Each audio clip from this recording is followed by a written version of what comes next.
Tembelea mahospitali kila wakati ndugu yangu, ili upate kujua uhalisia na uhakika wa hii dunia. Tembea mahospitali hapa ukaangalie namna gani watu wanavyohangaika na afya zao. Hii afya ambayo mimi na wewe leo tunaichezea kuna watu wako tayari kuinunua hii afya kwa pesa na hawezi kupata.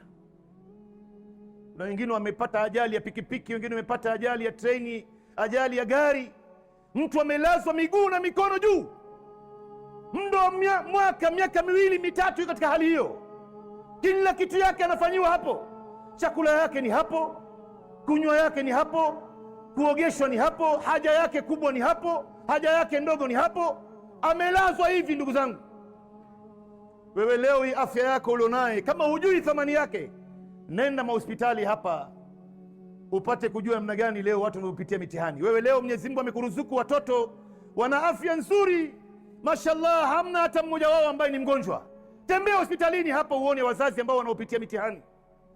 Mtoto anazaliwa hana sehemu ya siri ya mbele wala ya nyuma, inabidi daktari watoboe shimo katika sehemu ya tumbo ndio itoke haja yake kubwa na haja yake ndogo.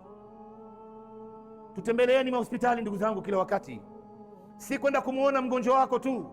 Mchukue mke wako, achukue watoto wako, achukue mandugu zako. Leo tunakwenda hospitalini kuangalia watu wenye hali tofauti tofauti.